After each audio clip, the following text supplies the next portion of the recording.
The cabin in the mountains. My husband Jack and I just celebrated our 1 year anniversary, and we decided to spend a long weekend at my uncle's cabin in the Blue Ridge Mountains of North Carolina. It's this little secluded cabin tucked away in the woods, one of my favorite places in the world. It was the perfect spot for a peaceful getaway. Until now. We got there in the late afternoon, and Jack made burgers on the grill. It was a perfect evening, just the two of us enjoying a bottle of wine as the sun set behind the trees. We went to bed early, tired from the drive, but that first night, things started to get weird. As we were trying to fall asleep, we kept hearing strange noises. It started with hoots. Big, deep hoots, like no owl I've ever heard of. Then there were these knocks. It sounded like someone was banging two pieces of wood together, but it was so loud. But, we were in the woods. Jack said it was probably just animals, maybe a bobcat or coyotes or a bear. I shrugged and agreed with him, but honestly, something didn't sit right. In the morning, we went outside to find the area around the cabin in disarray.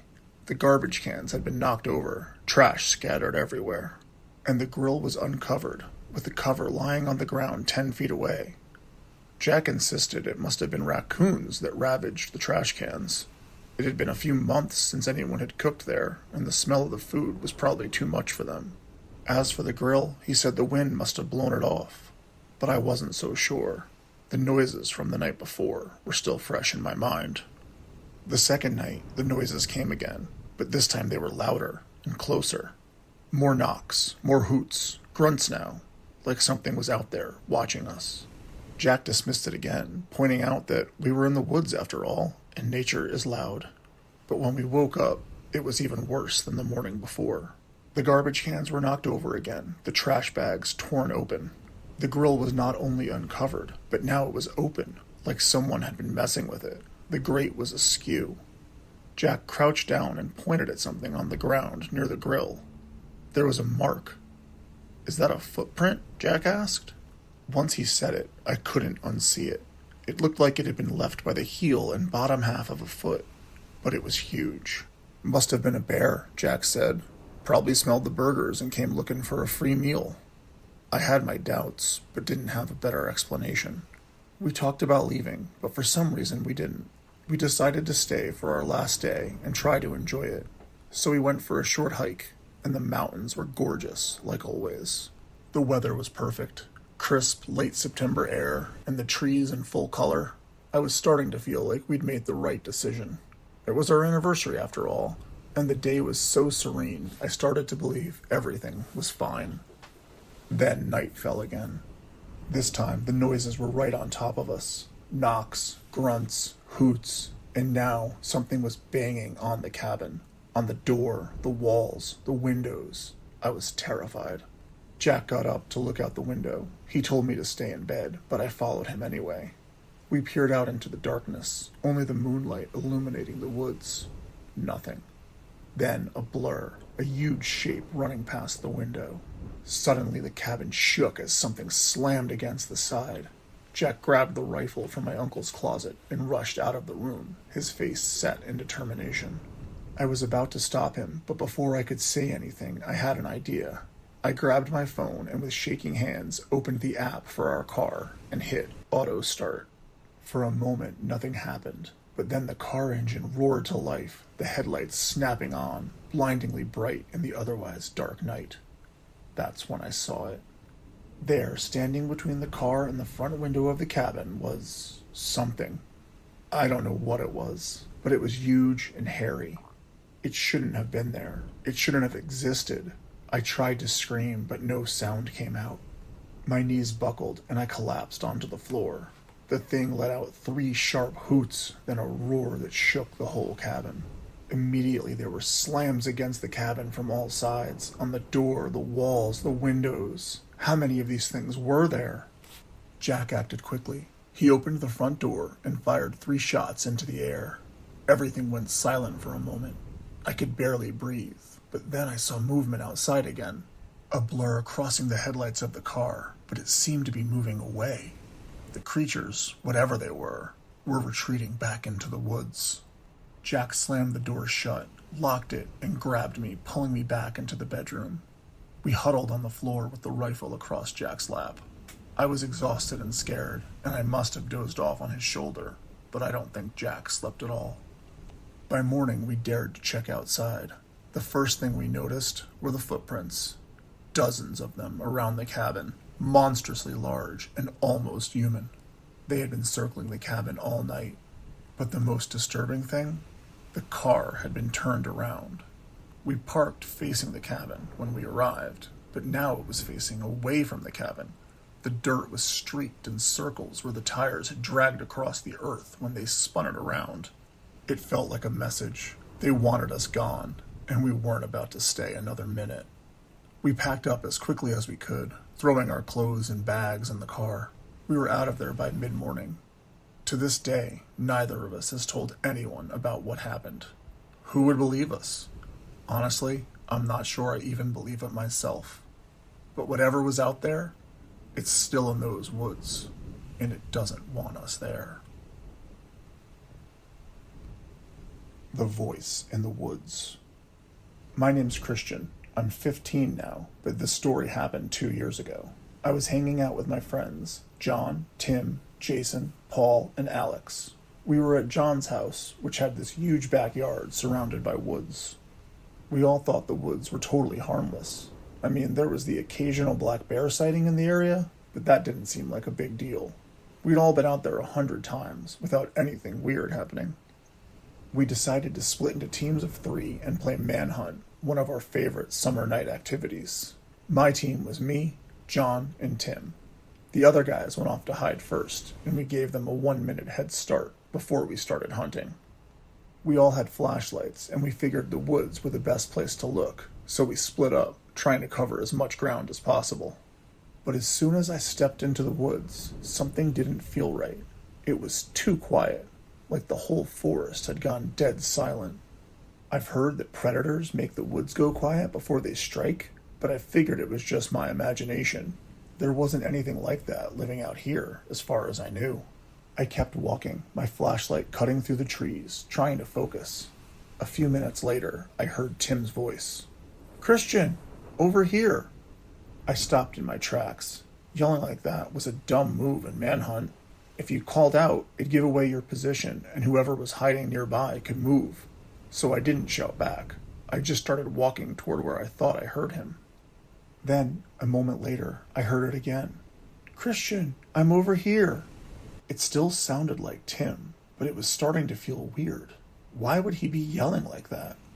Again, I didn't answer. I just kept walking, following the sound of his voice. The further I went, the more it felt like I wasn't getting any closer. Another minute or two passed, and I heard him again, still just as far away. "Christian, over here." It was like he was leading me deeper and deeper into the woods, and I started to feel uneasy. Something wasn't right. "Tim?" I finally called back, my voice shaking a little. "What's going on?" There was a long pause, like he wasn't sure what to say. Then the voice came again, clearer than before. "Christian? Over here." I froze. It sounded like Tim, but off, darker, like his voice was being AI generated.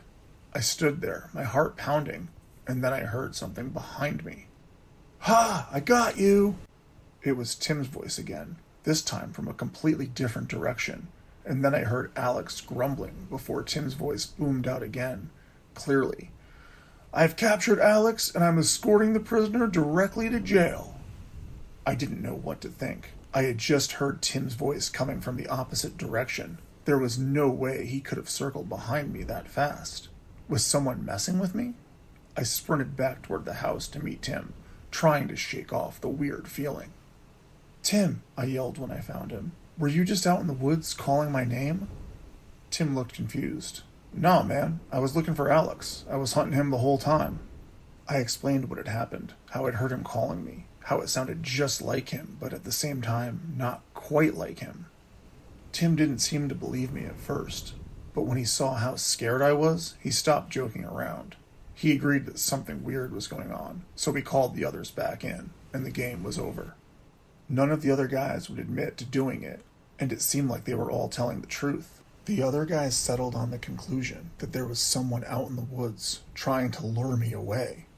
And while that was a scary enough proposition, I didn't think it was what happened. Later that night, I was lying in bed, unable to sleep. I couldn't shake the feeling that something inexplicable was happening. Then, at around 1:30 in the morning, I heard it again from just outside my house. "Christian, I'm over here." I froze. It was Tim's voice, but how? We'd left John's hours ago. I grabbed my phone and texted Tim, asking him what he was doing. A minute later, he replied, "Playing COD. Why?" That was enough to make my blood run cold. The voice I heard was coming from outside my window. "Christian!" It called again, just like before, but now it sounded darker, almost like it was mocking me. I crept to the window and looked outside. Nothing. The voice came again, but muffled. It seemed to be coming from the front of the house now. I slipped out of my bedroom and moved quietly through the house. Pushing myself up against the front door, I moved the curtain of the front window ever so slightly and looked outside. Across the street, barely visible under the streetlight, was a figure. It didn't look human. It was long and hunched and seemed to blend in with the shadows. "Christian," the voice came again, but it wasn't Tim anymore. It was grating and distant with a high-pitched squeal, almost like I was listening to a radio station that wasn't quite coming in right. I screamed. My parents came running, and I tried to explain. My dad flipped on the porch light and opened the door, but there was nothing there. Nothing but the empty, quiet street.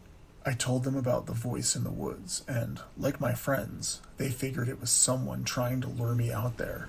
They even reported it to the cops. But deep down, I didn't think it was a person. Actually, I'm sure it wasn't. Whatever it wasn't human. But that's not something you tell the cops unless you want them to think you're crazy. I did some research later and found stories about skinwalkers. The more I read, the more it seemed to fit. I'm not saying that's what it was for sure, but I can't shake the feeling that whatever it was is still out there. I don't play Manhunt anymore. I don't go anywhere near the woods. And if I hear a voice call my name, I don't answer. Whatever that thing was, it knows my name, and it knows where I live. And I have no idea who it will pretend to be next time. The Swamp Hunter.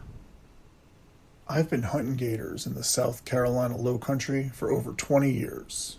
And while I've seen my fair share of strange things in the swamp, there's one night that stands out above the rest. It wasn't exactly legal to be hunting that time of year, but times were tough, and gator hides and meat made me some decent money.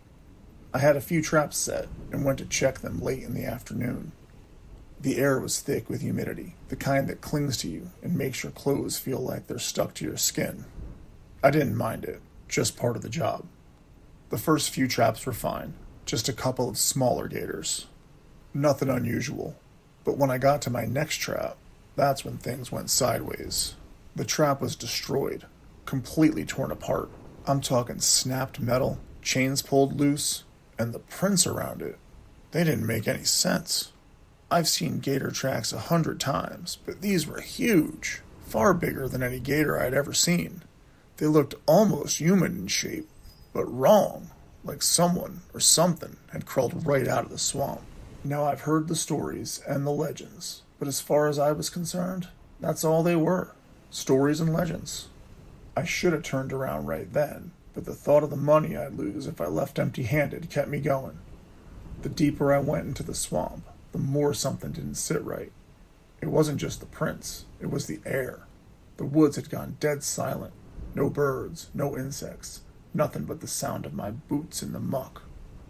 I kept hearing strange things, scratches, soft hissing noises from just out of sight. I stopped, shining my flashlight through the trees, but there was nothing. The light cut through the fog, showing nothing but twisted branches and damp earth. And that's when I felt it, the unmistakable feeling of being watched. It wasn't just paranoia. It was like the swamp was alive, waiting. I couldn't shake it, so I decided to head back to the truck, forgetting about my last couple of traps. That's when the real fear hit. The swamp was too quiet now. It was the kind of silence that presses in on you, like the world is holding its breath. I couldn't hear my own footsteps anymore. My heartbeat thundered in my ears too loud. And then I heard it.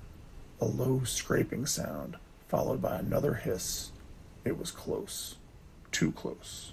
I spun around, flashlight shaking in my hand, but there was nothing there. Just fog and trees. My chest tightened. The air felt thick, like something heavy was watching me from the shadows. I took a step back, then another. The sound of heavy footfalls followed me, slow at first, but getting closer. Whatever it was behind me, matching my every step. I didn't dare look back. My legs were moving on their own, pumping faster now, pulling me ahead. My mind was screaming at me to run, but my body didn't want to obey. Then in the mist, I saw something that made me freeze. 2 glowing yellow eyes, big, round, like lanterns in the dark. I couldn't look away. The thing was taller than any man I'd ever seen, at least 7 feet, maybe more. And the way it moved, glided, like it wasn't touching the ground at all. It was like something out of a nightmare, like it was made from the swamp itself. I don't know how I managed to move, but suddenly my legs were working again, and I bolted. I didn't care about my traps or the gators or the money anymore. All I wanted was to get the hell out of there. The thing, whatever it was, kept pace with me, its footsteps getting louder and closer. Scratches echoed through the trees like claws on bark, hissing like a predator on the hunt. The truck was just a few hundred yards away, but it felt like miles. I could hear it getting closer. I could feel it breathing down my neck.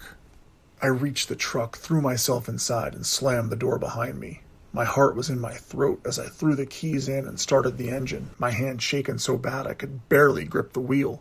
I didn't look back as I floored it out of the swamp. The headlights barely cut through the fog, but I could hear the thing behind me, hissing and scratching. The noise was deafening.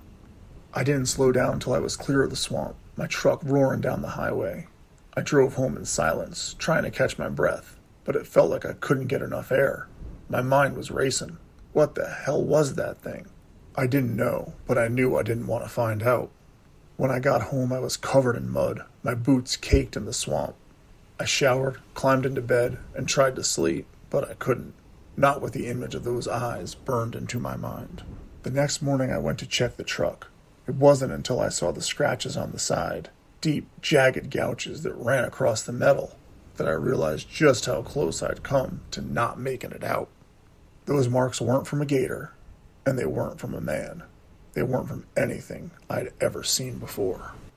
Something was out there, something that wasn't supposed to be, and I'm telling you right now, I'm never going back into that swamp. If that thing is still out there, it's not hunting gators. It's hunting us. Thanks for listening. If you've enjoyed these allegedly true, creepy cryptid encounter stories, please like the video and subscribe to the channel. We'll see you next time with more Whispers from the Pines.